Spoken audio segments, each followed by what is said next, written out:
The Tempest is the last play identified with Shakespeare. It was first performed about 1611. There may have been a second performance in 1613. No scripts of these earlier performances are known to exist. It was published for the first time as the first play in the Great Folio of 1623. The basic description of the play is that it is considered a comedy. It is a comedy because it has a happy ending. The second point that has been advanced is that it is a court play. That is the type of production that was performed either under the patronage of some powerful noble or at some event in the court of England. To study the play very carefully is utterly beyond the time at our disposal. But I suggest that those of you who are stimulated by our remarks will do well to read the play at your leisure. And many have declared it by far the finest example of the theatrical literature of the period.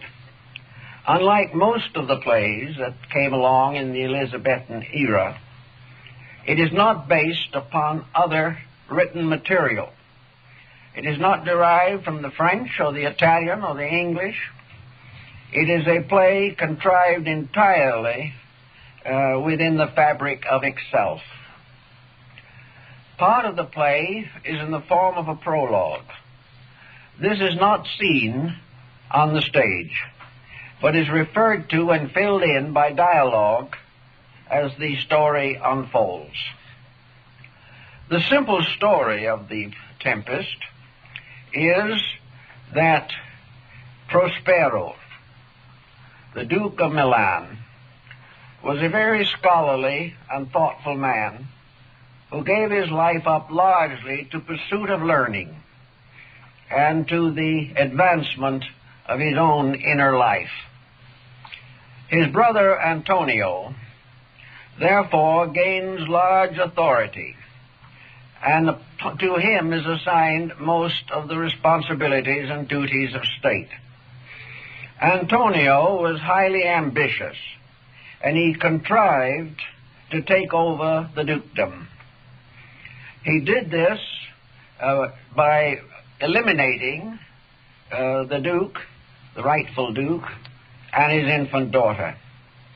Not wishing to be guilty of their death, he caused them to be put into a small, unseaworthy boat and turned loose upon the ocean. By providence, they came finally to a mysterious island, an island at that time inhabited only by Sycorax, a witch, and her son, Caliban. Sycorax was exiled from Algiers for black magic, and this was her place of exile. Her child, Caliban, was fathered by a demon, and this constitutes a very intriguing and unusual arrangement of things. The only other creatures of the island were spirits, nature spirits, fairies, gnomes, and so forth. The most important of these spirits was Ariel. And Ariel had been imprisoned in a pine tree by Sycorax. And there he remained until later Prospero released him. When Prospero and his daughter, then an infant, reached the shores of this island, he gradually took command of the land that had originally been ruled by the witch.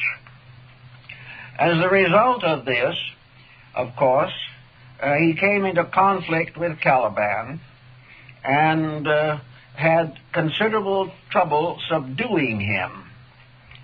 He was never able, however, to redeem or reform his nature, and Caliban remained a strange, monstrous creation. From some years after, until Miranda, the daughter of Prospero, had grown up, They lived alone in this strange environment. Prospero educated her and instructed her in many of the secrets that he had gained in his long years of research.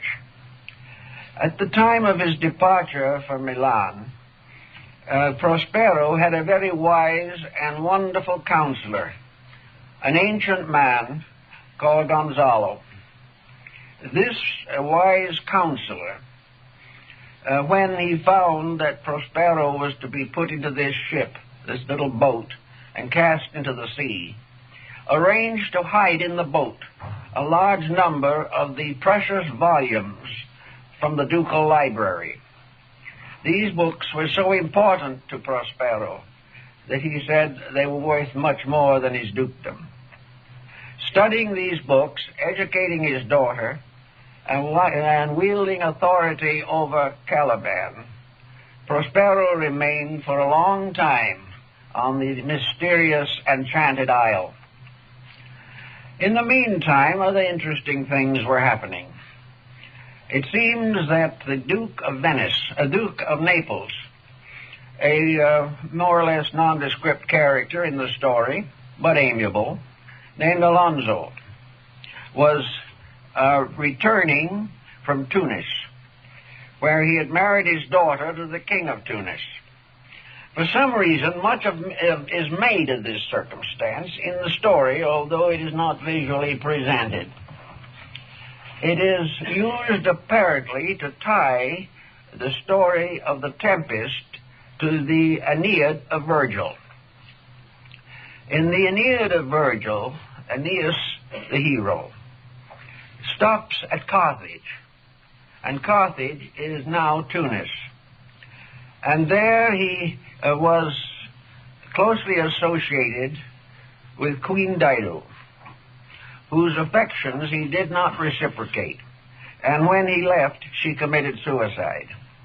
Now, it is interesting that the daughter of the king of Naples should be married to the king of Tunis, which was originally Carthage. And there are several lines thrown in for no important reason, obviously, in the second act of The Tempest, in which this point is hammered in with a tremendous amount of vitality. Now it seems that in the times that with which we are concerned, Prospero had become master of magic arts. He had also a magic cloak, which made him invisible whenever he so chose. He has a magic staff with which he could draw the circle of his enchantments. And he had his book, the precious volume of all those that he had received from Gonzalo. And at this point, the prologue ends. Now, Prospero has the enchanting ability to create illusions and delusions. And in the pursuance of his art, he contrived a method of revenging himself upon Antonio. He caused a great tempest to arise and foundered the ship on which Alfonso was returning from Tunis on the shores of the Enchanted Isle. This is an interesting point for the reason that it is all an illusion. It was something conjured up. And as we go into the story further, we find that there was nothing wrong with the ship. Nothing happened. It was all in the minds. It was all in the experiences of those who were caught in the magic tempest. It is interesting to point out also that in spite of having been cast into the sea, all the members of the ship's group arrived on the island without their clothing even being wet. It is all a system of magic, a peculiar combination of illusion and delusion. Once they had all arrived on the island, Prospero divided them into groups, and he called upon an airy spirit called Ariel to act as his messenger. And through Ariel, he controlled, bewitched, befuddled, and bemused all these groups, so that They did not know what they were doing or really where they were. At the same time, with the King of Naples came his son, Ferdinand, an upright and fine young man. And Prospero contrived a romance between Miranda and Ferdinand. And this romance blossomed, and they were finally married, and according to the theory at least, lived happily ever after. As time went on, the tone of Prospero's thinking changed considerably. And after giving all these strange experiences to these groups, he revealed his true identity as the Duke of Milan.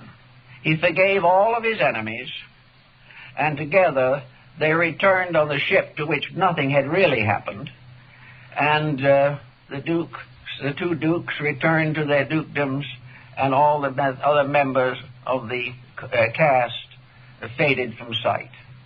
After he left, the island was inhabited only by Ariel and Caliban. Now, this is a rather quick digest. We don't go into some of the lesser characters, but this is the main theme of the story. And from the time it was written, experts, scholars, students on various subjects have tried to understand it.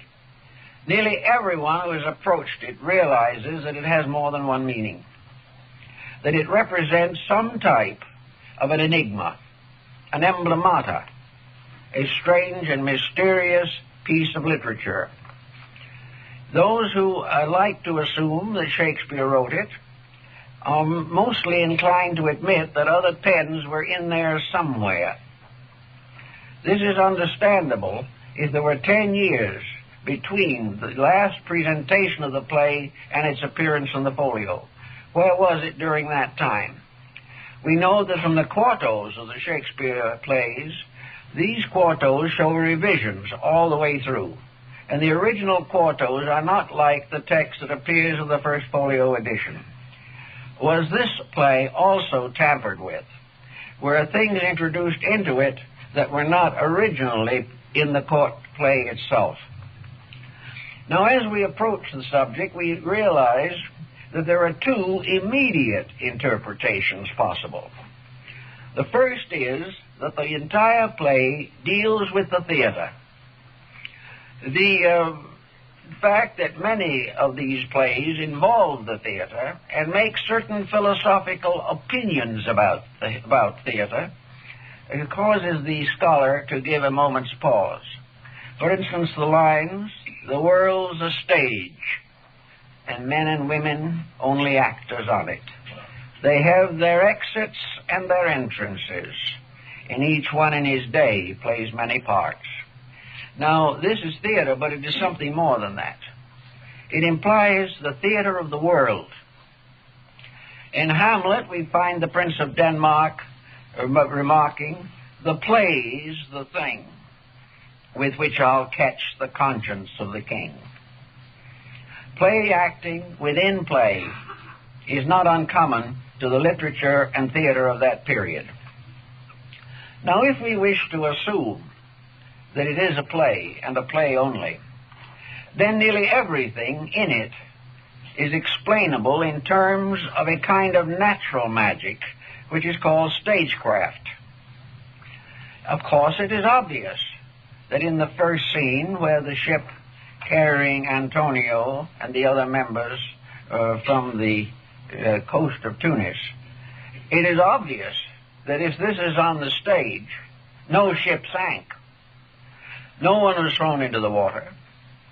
No one swam ashore. No one had his clothes wet because there was no water. It was all a contrivance. It was all stage management. It was all the work of careful scenic description and fabrication. If this be the case, there is an interesting line in the Tempest, in which it is mentioned that the globe itself, the great globe itself, shall be dissipated, shall be lost. And this globe, of course, reminds us that the principal theater in which the Shakespearean plays were produced was the Globe Theater. So now we have a globe that could either be the earth or the theater. If we wish to assume it to be the theater for a moment, then we understand why the whole subject, the whole play, is an insubstantial fabric of a vision.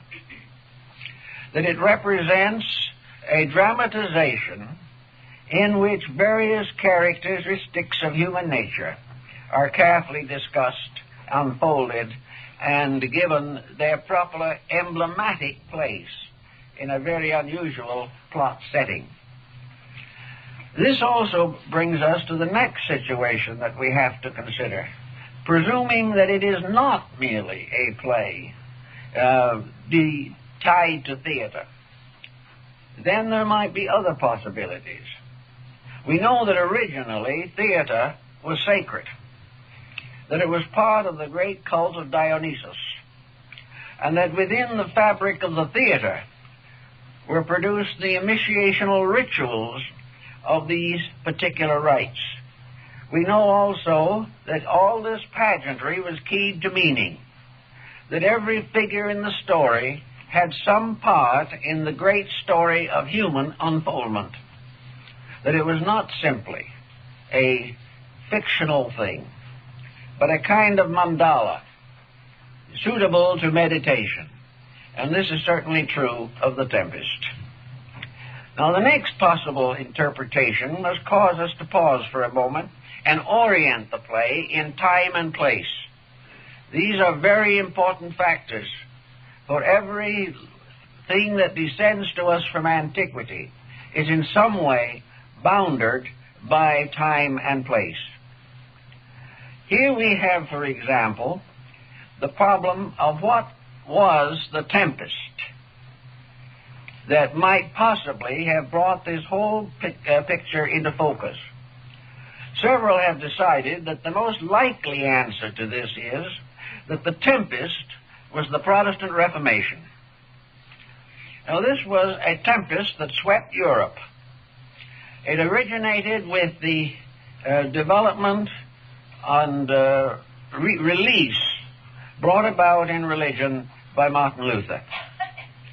It is very interesting, just in passing, that the crest of Martin Luther was a rose. Within the rose, a heart, as within the heart, a cross. This, incidentally, was the device of the Tudor family, not German. And on the casket of Queen Elizabeth, the symbol of the Tudor rose is identical with that of Luther's crest. This rose also occurs in many different forms and values and has been gradually linked with the idea of Rosicrucianism. There was something happening back there that was causing a considerable stir.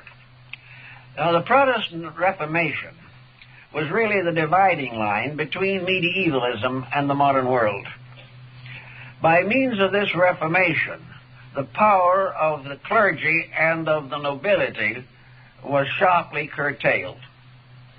This is the key to a great deal of our story. The Protestant Reformation liberated the possibility of the individual developing a new point of view concerning the world in which he lived and his relations with his fellow human beings. Probably the greatest product of this Reformation, which is clearly indicated, is Bacon's Novum Organum. Bacon has been declared to be, in a sense, the founder of the modern world, in the sense that he was the one who brought together all of the wisdom available to him and fashioned it into a new system of human thought. This new system was in substance merely the fact of bringing the philosophies, religions, and sciences of man into harmony with the religions, philosophies, and sciences of God. It was the first effort to impose the laws of the universe upon the conduct of individuals. It resulted in a tremendous change in education. It was gradual, and it was bitterly opposed.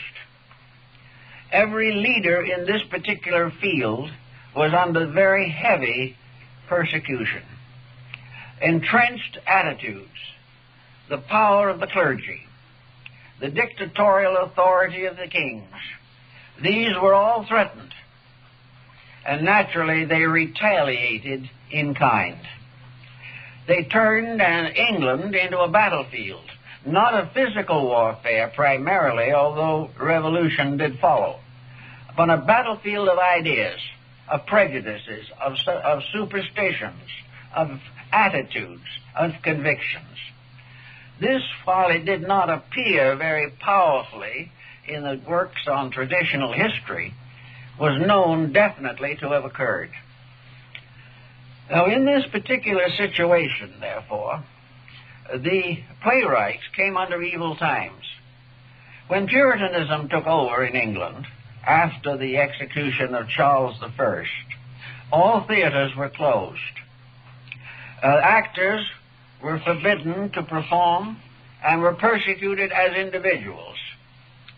It is said to have been a prologue and the beginning of this situation that contributed to the resolution of Shakespeare to leave London and go back to Stratford. In those days, the journey from London to Stratford was so long and difficult that it promised practical immunity from the pressures of political change. In this particular phase of the matter, then, we have the dawning of a new era. We have a new power rising up, a power of liberation, of humanism, and of transformation. Now, as we know today, we are in a similar critical period, a period in which factionism becomes intense, a period in which clinging to the old and attempting to escape to the new may often become a mass of bloodshed. We are in such a critical moment as was there nearly 4 centuries ago, when the Protestant Reformation really swept away the divine right of kings. This change, as in the present time, was really a tempest. We are in a tempest now, right here in our own world. We are in storms which are both natural and man-made. Climate, weather combines and conspires. Earthquakes shake the earth. This is indeed a time of great confusion. A somewhat smaller, but somewhat equivalent condition existed in England at the beginning of the 17th century. At that time, the great conflict to cling to the old or to go to the new was a dominant factor. We know the universities were opposed bitterly to change. So was the clergy. And the conflict between the Church of Rome and the Church of England was intense. It was a time of great strife, but in it was the seed of a new way of life. This seed appears in the Tempest in the words of the old counselor Gonzalo. He describes a new way of life, a new world, a new concept of existence, in which there should be no war, no crime, no tyranny, that the individual would not be burdened with the labors of peasantry beyond his natural control, that man should return to the contemplation of nature, that he should therefore realize that he has been given a world that can support him and take care of him and give him all the needs and many of the luxuries of life, if he will cease his competitions, if he will overcome his arrogance, and will dominate for a little while at least his instinct to advantage and ambition. In other words, Gonzalo states the very basic story, which has also been associated with Bacon's New Atlantis, and in turn with the shipwreck of Sir George Soma on the Bermudas. All these things were part of a picture that dominated the minds of people at that particular time. It was obvious that such a concept could not be put on the stage. It would have been enough to condemn to death anyone who would outwardly and frankly discuss the matter. Everything had to be done in secret. Now, in this particular case of secrecy, we discover, for instance, that Prospero, in the story, has 3 priceless instruments which he values, but which in the end he casts aside. The first of these is his magic cloak. He wears this before the world all the time. But when in talking to his daughter Miranda and in other intimate details, the stage instructions tells that he takes off his cloak. The second thing that he has is a magic staff with which he draws the circle of his enchantments. And the third thing he has is a great book which contains all the secrets of the world. Now, if we say, for example, that Prospero represents the new order and perhaps veils the personality of Bacon himself, then we can begin to understand the magic cloak, which he takes off and puts on. When Prospero wore it, he could make himself invisible at will. When he took it off, he was visible again. Now we can rather equate this with the idea that a great part of the work of this new order of things was done in secret. Many books were written without names. They were cloaked. They were concealed. In other occasions, we find that the magic cloak allowed him to move invisibly in a world of his own, a world of secrecy, for that is the real meaning of the magic cloak, secrecy. Now he had a staff, and this is very cute, and most people probably haven't even thought of it. What is a staff? It is a stick you lean on. No one questions this. But a staff is also an establishment of people working towards a common end. We have the post office department with its staff. We have the police department with its staff. The staff becomes a symbol also of a group. Now, if we want any further inclination in this direction, we remember that with the staff, he drew his magic circle. What is a circle? A circle is also a group of people gathered together under some particular purpose for considerations and purposes considered to be important. We know that at that time there was a circle of poets and playwrights and actors, and that these were the closest friends that Lord Bacon had. We also then come to the book, and at the end of the play, Prospero cries, "And deeper than did ever plummet sound, I'll drown my book." Drowning is a symbol of concealment, so that the concealment of the book, or the placing of it where it is inaccessible, is also part of the original plot and story.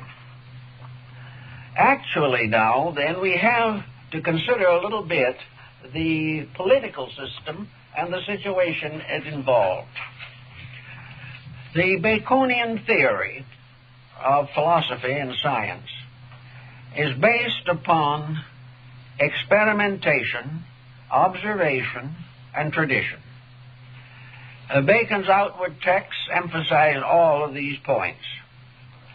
The entire theory is that man shall no longer follow the dictates of other men, that he shall no longer derive his authority from the past, or from that, for that matter, even from the contemporary. The individual, the scholar, must gain his authority by observation of facts. This involves experimentation, laboratory techniques, and everything that it is possible for the individual to learn. He also implies in this the foundation that was later to be enveloped by the cloak of the Royal Society, namely the exploration of all parts of the earth, to know more about their people, to know more about their natural resources, to find out about their flora and fauna, to determine their characters and their nationalities. It was also a continual program of research into man, the circulation of the blood, the development of the new concepts of astronomy by Copernicus and Galileo. All these things were part of a great pattern which had as its primary objective human improvement, but produced in the course of its development a great amount of human confusion. To finally change the basis of knowledge from tradition to living fact was the great Tempest, the transformation that was so greatly to be desired. Now, in this particular instance, we realize from the study of Bacon's writings that they divide definitely into three groups.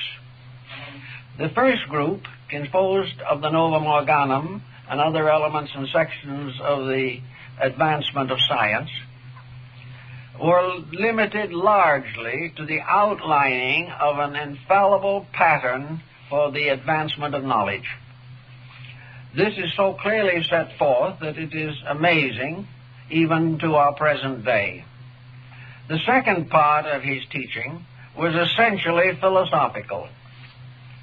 And in this area, he gives us a great many interesting patterns, constant references to classical thinking, and, of course, his wonderful little book, The Fables of the Ancients. He shows his philosophical insight sufficiently in his outward writings to be included among the great philosophers of Europe. His third part was religion. And while it would appear that a scientific advancement might result in the retarding of religion, this was no part of Bacon's plan. Bacon himself declares on a number of occasions that he is a faithful child of the Church of England. He also left to us his essays, which are among the finest moral and ethical documents and one of the greatest pieces of English literature. In a less well-known category, Bacon has left us a group of prayers addressed to deity, prayers that reveal him as a humble, penitent person, seeking only the common good and desiring only to obey God. These prayers have been declared by scholars to be probably the finest religious documents of the modern world. So Bacon, by his own life, tells us something that has been generally forgotten, namely, that science and religion are not in conflict, that it is not necessary for the scientist to depart from the essential principles of religion. He may differ with man-made theology, but he will not differ from the laws of heaven. And Bacon in one place tells us that it is essential to realize that a little knowledge may incline men's minds to atheism, but greatness of knowledge bringeth their minds back again to God. So Bacon was a scientist, philosopher, mystic, whose entire structure was based upon the correct interpretation of the divine law as it manifests in creation. So it has been said, and with some perhaps justification, that Prospero might represent Bacon himself, his objectives, his purposes, and the strange skills that he exhibited. It has also been suggested that Prospero is the new philosophy, that he is a personification of the intellectual reformation that resulted in the rise of modern scholarship. It has also been suggested, perhaps with equal integration, that he personifies the hierophant of the ancient mystery system of Greece, the master of the play. He is the one who moves all the creatures and all the peoples of the story. He arranges them playing as they were checker parts, or moved as chessmen upon a board of nights and days. Prospero is the stage manager. He is the one who decides when the play shall begin, when it shall end, and the part that each shall play in the production. As a stage manager, if the stage is the world, he represents, therefore, a concept of what might be termed the philosopher king. He represents the leadership of the world by the best of itself, and that this best of itself shall finally come into authority. The magic of Prospero is the magic of science. There is nothing that he did that man has not excelled since his time. The miracles on the enchanted island are nothing in comparison to the miracles that have come out of the unfoldment of the scientific theory. The only thing that is the matter with the problem is that the scientist has not made the link with God, which is absolutely essential to the preservation of scientific knowledge and its proper use. All these possibilities then cause us to focus for a moment on Gonzalo. Gonzalo, the faithful friend of Prospero, is much like the Merlin of the Arthurian cycle, and also like the Gurnemons of Parsifal. He is the sage counselor. He is the one who is called upon to transform the scientific facts into moral truths. In other words, he takes the new dimension and transforms it into a moral, ethical, philosophical subject. He points out the implications of knowledge, how each new discovery brings new opportunities, not for skill alone, but for wisdom. He is taking all truths that the Prospero has gathered and assembled, and is transforming them into meaning in the lives of the common people. He is showing how truth in its own nature can transform not only the fields of learning, but the fields of living.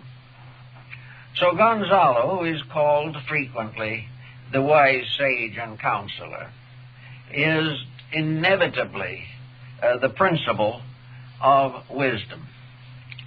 Now comes Miranda.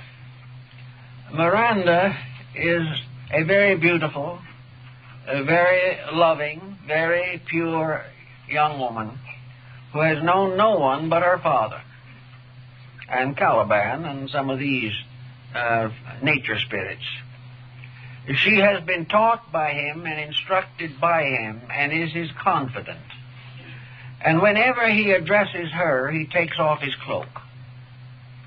Now, there's almost no doubt, and practically all have agreed, that Miranda is the symbol of religion. In other words, Miranda represents the third part of a triad of the mind and the emotions and the efficiency of physical life. So in our little concept, we can remember the old Greek Socratic triad, the one, the beautiful, and the good. Obviously, Prospero is the one. Gonzalo is the good. And between them stands Miranda, the beautiful. These form a triad, which is basically Christian, but is derived as much Christian mysticism is derived from very ancient sources. This triad of the one, the beautiful, and the good is clearly unfolded by Dionysius Areopagus in his mystical divinity. It is also found in St. Augustine's writings, and particularly in the writings of St. Thomas Aquinas. But in any event, we have now a triad of principles that are definitely based upon eternal truths in nature. These three are very hard sometimes to fully understand, but we know that Miranda is the confidant of her father. We know that she obeys him, and we know also that she knows him without the magic cloak. So we find another very interesting parallel there in spirit, soul, and body. In other words, Prospero is the spirit of the new learning. Miranda is the soul of that learning. And Gonzalo is the body of that learning. And it is only Miranda, the soul, that can commune with her father, the spirit, when he is not cloaked in one of his appearances. She, by her own intuition, receives his instruction, and he is always in communication with her. And the close association of spirit and soul is very beautifully and tenderly developed. Now, in this same triad situation, we observe the instrument of the Baconian Reformation. These instruments are a better, fuller, more perfect understanding of God. And the supreme cloak which conceals the true purpose of God is the world, the whole of nature, all of which is the garment of divinity. And to those who are very wise and mystically inclined, those who have had illumination, perceive the fact directly, because they penetrate the cloak and are able to commune directly with their Father. This situation has many interesting possibilities for development, but it certainly lingers as one of the more probable elements in the interpretation of the story. Now, the other members of the cast also have their parts to play, but they are all related to the world of form. These are the three that I have mentioned are the principles. The others are the manifestations of these principles through use or abuse. Antonio is the perversion of religion, perversion of knowledge. He is the one who has falsely taken the control of the universe from his brother and has assumed tyranny. Now, this type of thinking reminds us, of course, that Bacon was fully aware, even in his own time, of the tremendous abuses that were going to arise in the effort to unfold his teaching. He knew that the first thing the human being would do with greater knowledge is to abuse it. He realized, therefore, that it was very necessary in some way to convert his brother rather than destroy him. He had to find some way of exposing his own truth. Prospero had to prove that the spirit cannot die, cannot be completely destroyed, and that ultimately it must reveal itself to his corrupt brother. The other factor in, of course, is Ferdinand. Ferdinand represents, in the old mystery system, the candidate seeking initiation.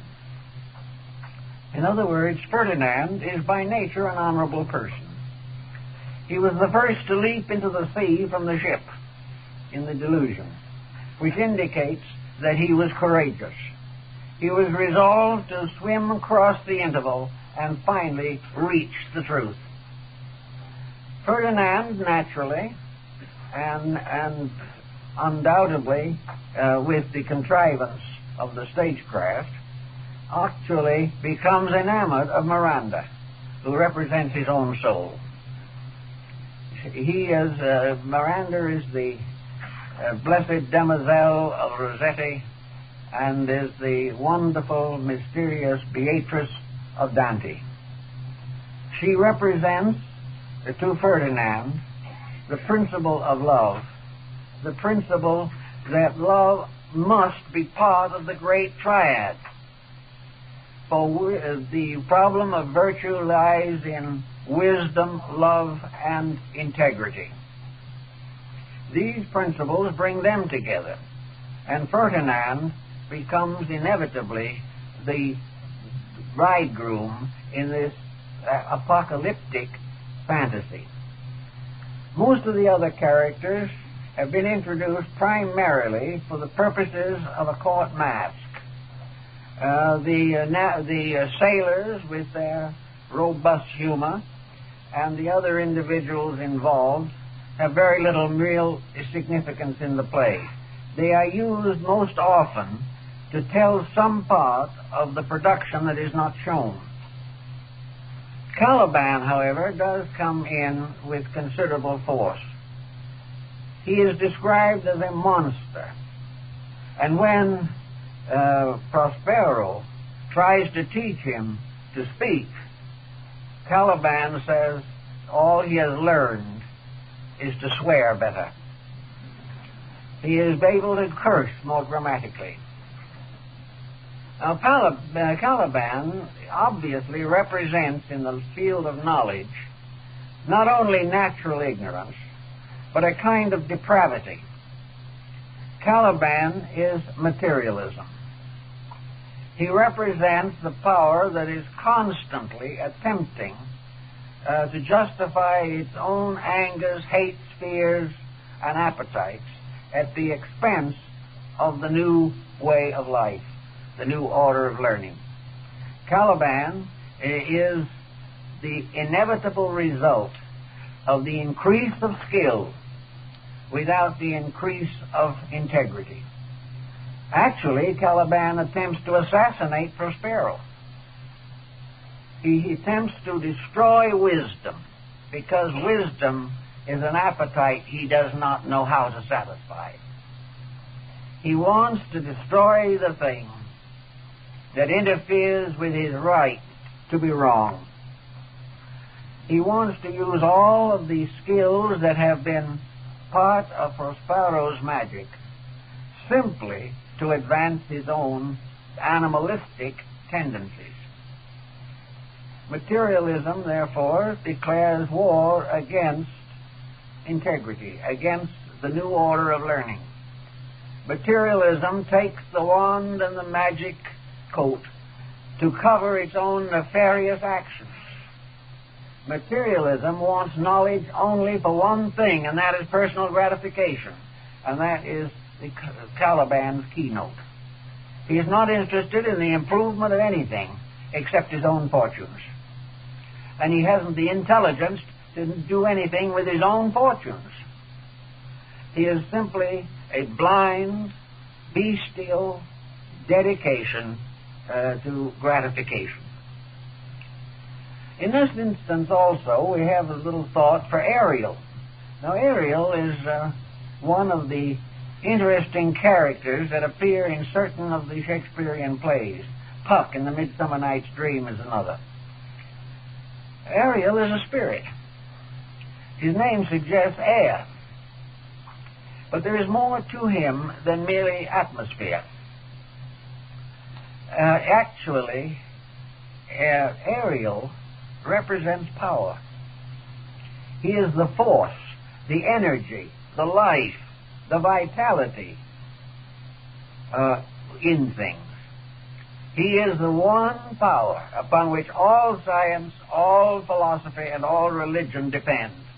He is also the power upon which every living creature depends for its own existence. He is invisible, except on occasion. He is also a little rebellious against the bondage to Prospero. And he is constantly urging for Prospero to let him free or set him loose from the control of Prospero's magic power. There we have force, and we have a modern counterpart for this situation, power. Someone once asked Steinmetz what the universal principle was, and he replied instantly, power. The mysterious power, not the kind that is tyrannical, but the power that activates, the power that becomes the moving and living force behind all life. He is the messenger. He carries out the orders. He is subordinate to Prospero, but he flies about the world in the twinkling of an eye and almost travels as fast as modern television or these different international communication media. He goes where he pleases. He can be fire in St. Elmo's fire on the masts of ships. He can do all kinds of things. He has innumerable appearances. But always he is begging Prospero to set him free. Now this can be given quite an interesting interpretation. We are now having a little trouble with our nuclear installations. We are a little afraid of them. We suspect that we are doing things that we don't understand. And what is this nuclear rebellion which is cutting down or shutting down so many of these plants? It is power seeking to be free, to do as it pleases, and man variously imprisoning it, variously directing it or misdirecting it. In the Baconian theory, power is a manifestation of the divine will. Even Schopenhauer comes pretty close to that thought. Power is the ability that does everything. In the hands of Prospero, this power becomes his messenger, and through its use, he finally arbitrates all his differences and forgives all of his enemies. Prospero uses force to set up an illusion and then uses force to overcome that illusion and restore truth. So Ariel is very difficult to portray in this play, which has led many people to the suspicion, which is probably true, that the Tempest was not primarily intended ever to be performed. It was to be read. Its general theme was certainly not within the scope of the average Elizabethan theatergoer. It required a great deal more insight and care and consideration. Now to go back again to some of the earlier points. The play has, I feel, an astronomical foundation also. And it is founded not upon the Copernican theory, but rather upon the ancient system of Ptolemy. For all religions of the ancient world were finally summarized in Ptolemaic astronomy. It became the skeleton on which all the different draperies of beliefs were hung. They all obeyed and agreed with this essential principle, so that it's quite possible and proper to see how this would cooperate with our general discussion. Those of you who are familiar with the geocentric system of astronomy, which was the system endorsed by Ptolemy and prevalent until the 17th century, this system placed the Earth in the center of the solar system. And by the way, the solar system and its old drawings and figures makes a perfect magic island. The solar system is a magic island. It is an island floating in the sea of space. It is also an island to which many creatures, including man, have been exiled. And many philosophical works, particularly those involving the Robinsonaden or Robinson Crusoe cycle, show man to be a castaway upon a desert island which he must gradually transform by his own skills. In any event, in the Ptolemaic system, the earth is the center. And from the body or physical body of the earth, there are certain extending bands for the elements, the four elements of the ancients, which they considered to form earth, were earth, water, fire, and air. These were the elements, and these were the constituent parts of earth as known to the ancients. Outside of these divisions were the orbits of the 7 planets known to antiquity. They did not account the earth a planet. Therefore, this following the Gnostic and Ptolemaic system, was called the 8th sphere, the physical earth. And in the Gnostic writings, it is called the abortio. The other planets, however, are in their proper order. Above the orbit of the 4 elements is the orbit of the moon. Above that, of Mercury, from which one rises to Venus, then to the sun, after that to Mars, then to Jupiter, and finally to Saturn, who in a sense has drawn the magic circle around the solar system. Now, if we wish to make an astronomical parallel, therefore, we can start by simply saying that Saturn is Prospero. The powers of Saturn, as discussed in various astrological writings, fully support this. Saturn in the 10th house, which is its natural home, is the ruler. He is the head of everything. He is the leader. He is the one who appoints the representatives.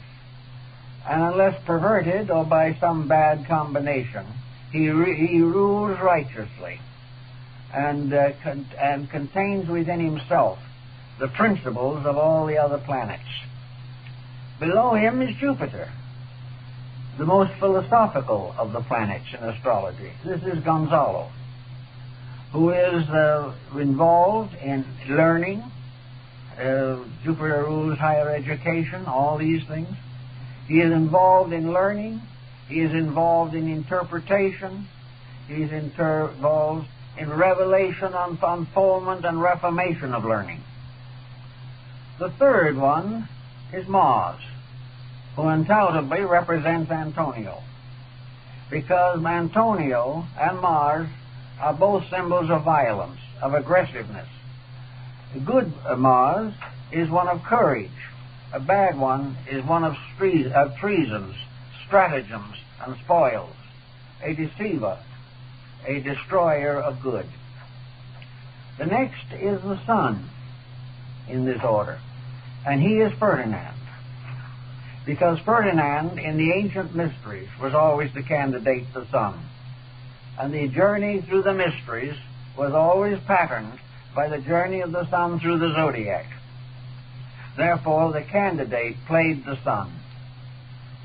That below that is Venus, who corresponds to the King of Naples, who is just returning from marrying his daughter to the King of Tunis. He is a symbol of emotional unrest.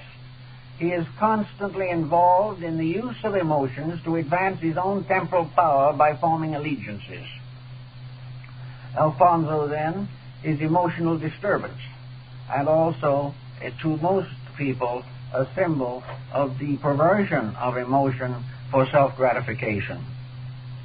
Below that is, of course, Mercury.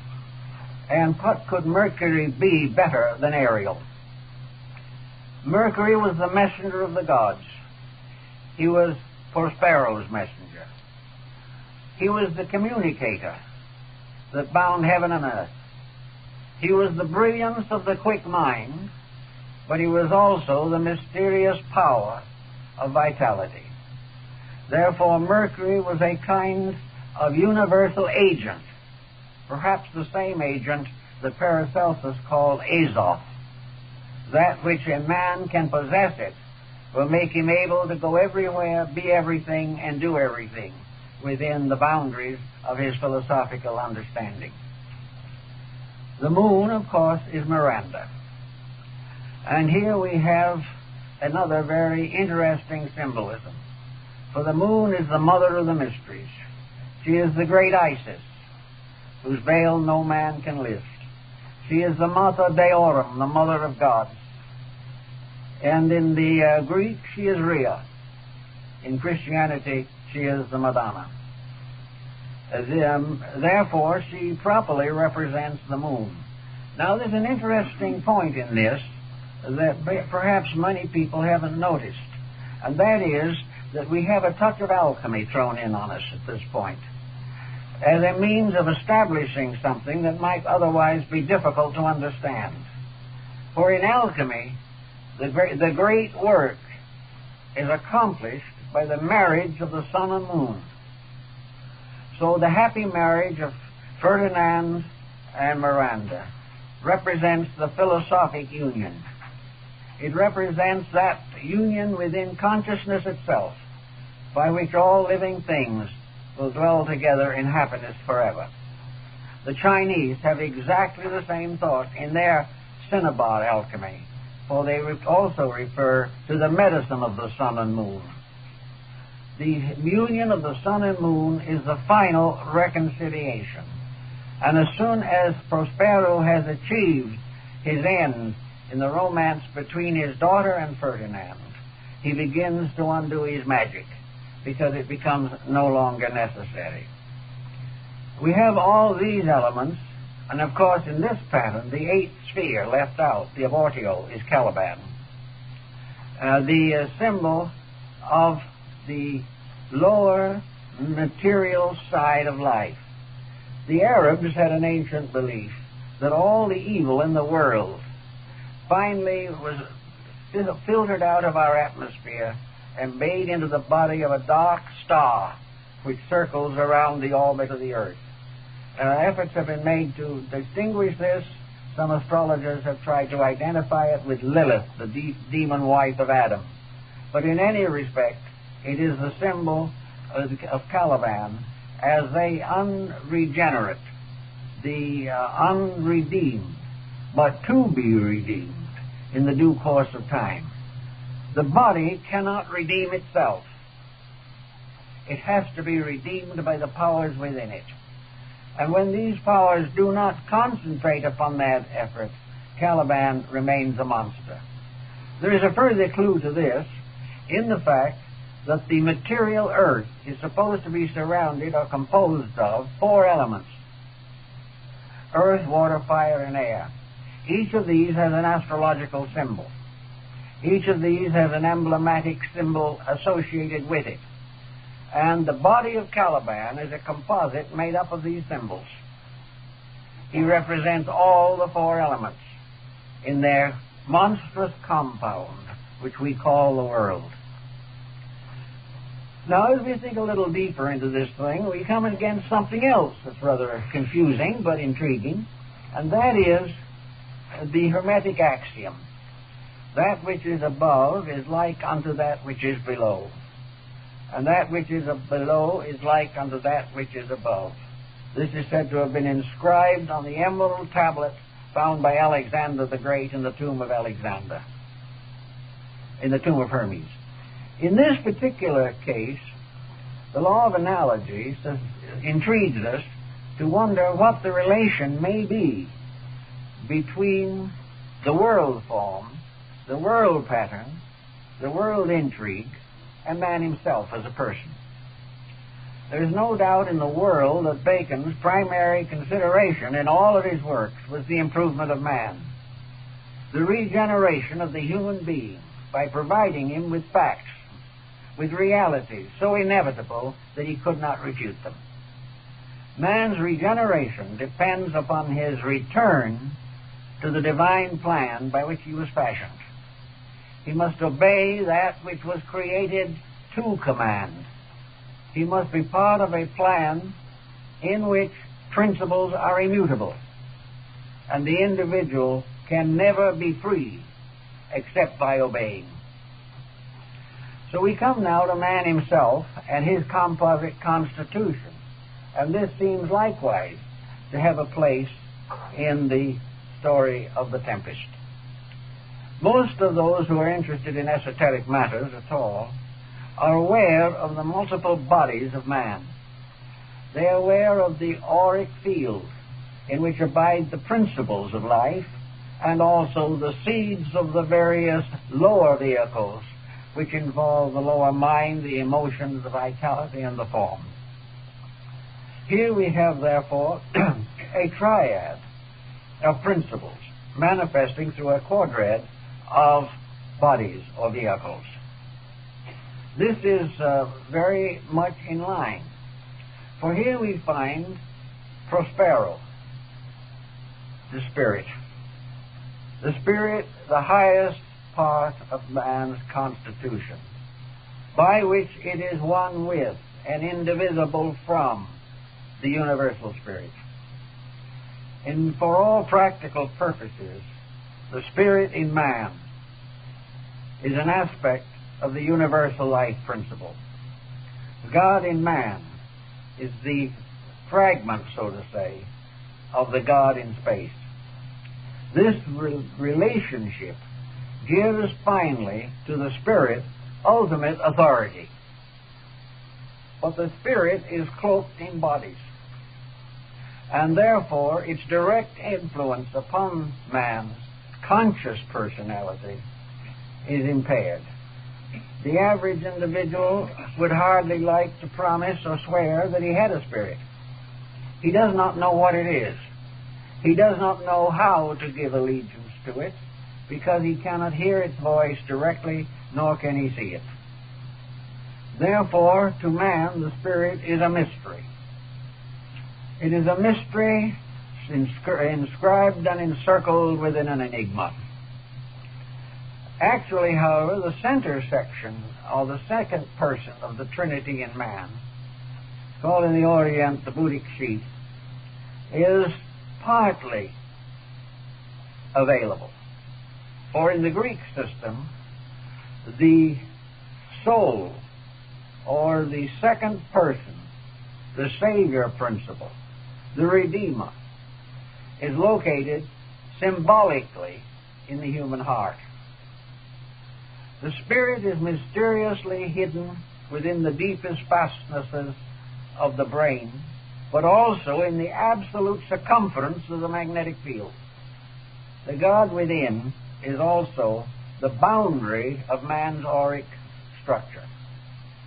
Therefore, the soul now becomes the second person of the Trinity. The soul is the redeeming power.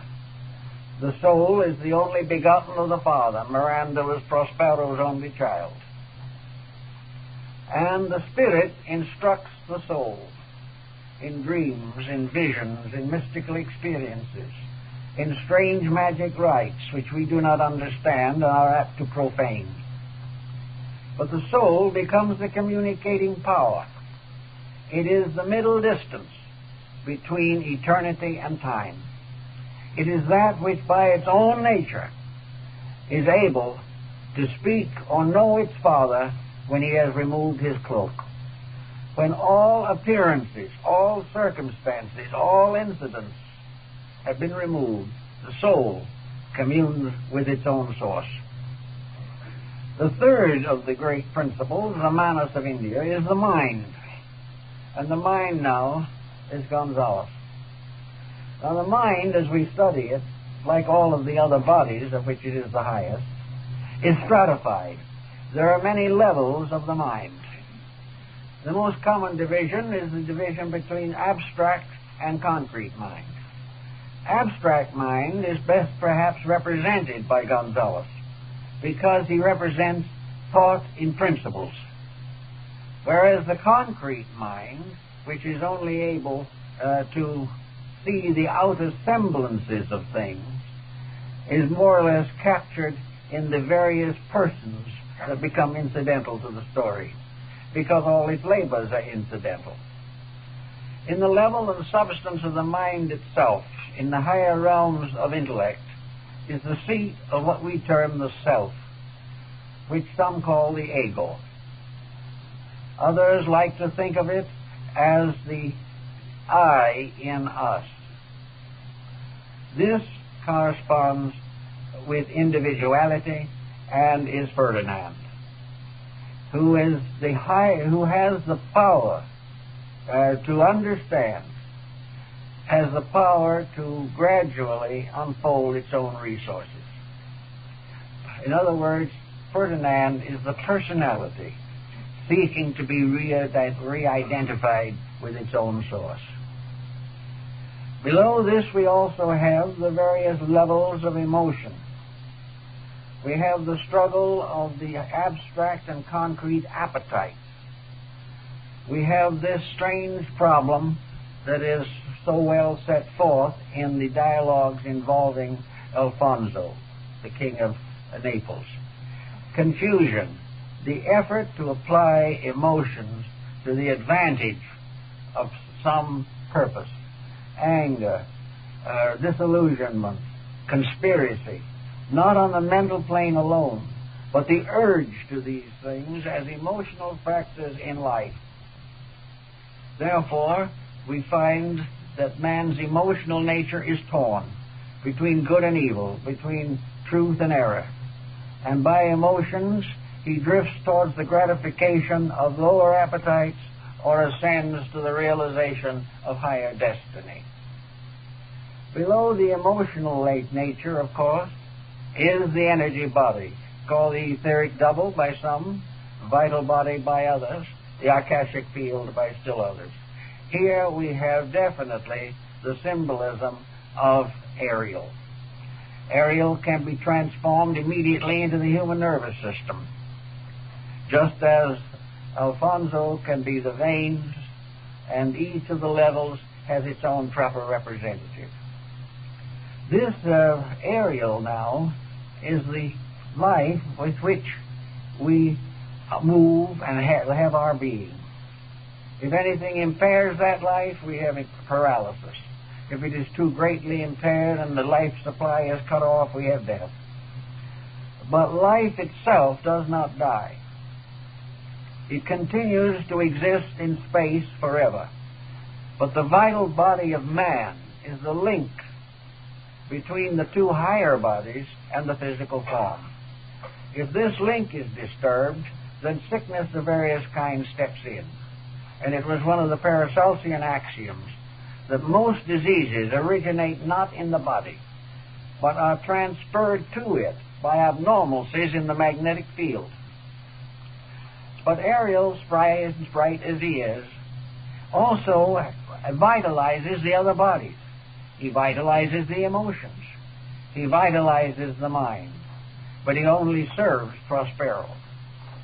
Now, in the vitalizing of the various aspects of life, which he has as his peculiar promise, he also is trying to be free. He wants to be liberated from the control of spirit.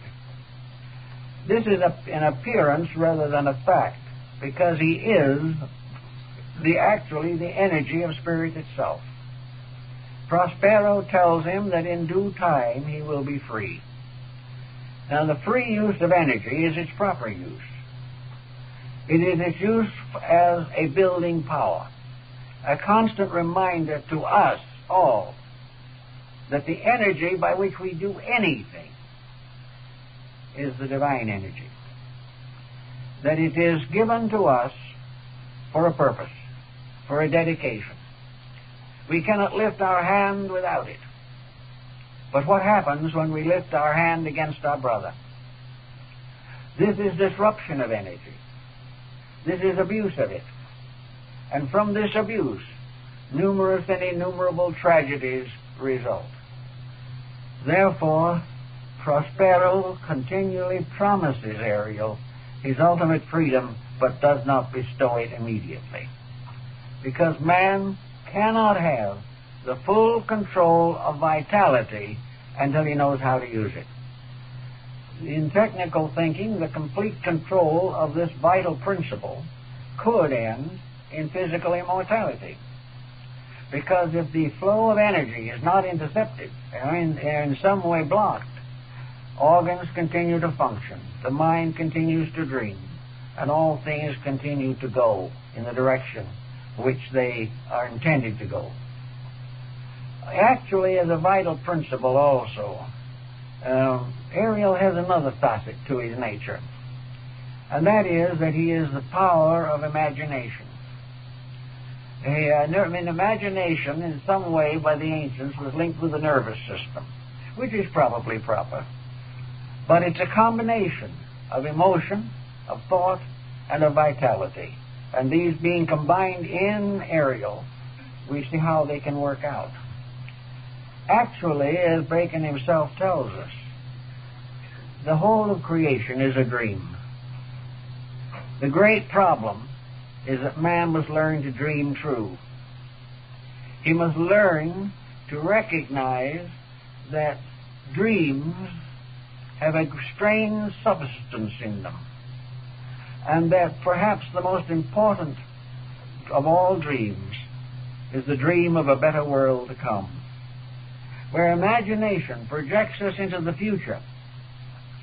It provides us with the incentives to achieve that future. If we live always in the very commonplace atmosphere of our own mediocrity, we are afraid to dream. And if we do dream, we're apt to have nightmares. But to dream true is to anticipate something better. And Bacon's great dream of the new Atlantis was a dreaming true. It was the building of a kind of architect's diagram, something that did not yet exist in mortar and stone. But this diagram, this picture, this plan would someday be fulfilled. And it is thus with the great dreams of mankind. Our sages, our saints, our scholars, our mystics, all together, they are the ones that are dreaming of the solutions to things. Now, there's not enough of that dreaming today. We are all locked in the immediate. We are afraid to think of tomorrow, and we do not want to remember yesterday. But actually, to look forward to something greater and something better is absolutely necessary to us.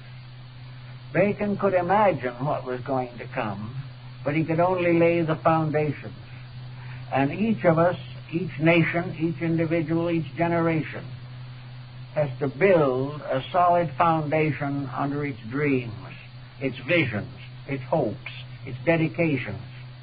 It must build and count much on the substance of things unseen, because it is within ourselves, in our own inner lives, that we are the architects of the world's future.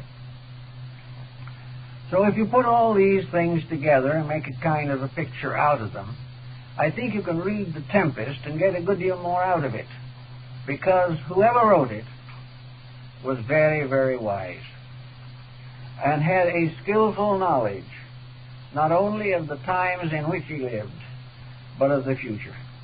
He was certainly a scholar, a scientist, a philosopher, a mystic. And he also had the skill to put these factors together to form an imagery. And when the play is finished, then Prospero comes out and makes his little epilogue. The curtain goes down, the scenery changes, and the whole drama ends. But before it ends, the reconciliation of the conspirators, the happy union of Ferdinand and Miranda, and the fact that the ship that they thought had been sunk hadn't been sunk at all, and they all gathered on it to go back to their homelands. Each, therefore, went back to his own place, each a little wiser, each a little better for the experience. It is called a comedy because it all ends well. And that is the comedy of life. For somehow, inside of ourselves, in spite of our doubts and apprehensions, there is a realization that comes to us from our own souls, planted there by the great magician of them all, God, planted there to assure us that in the end all will be well. And this is really the idealistic summation of this very extraordinary play.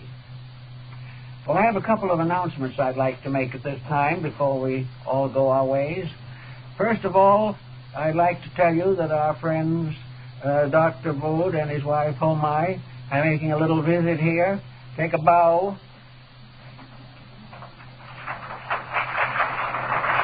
Take a bow.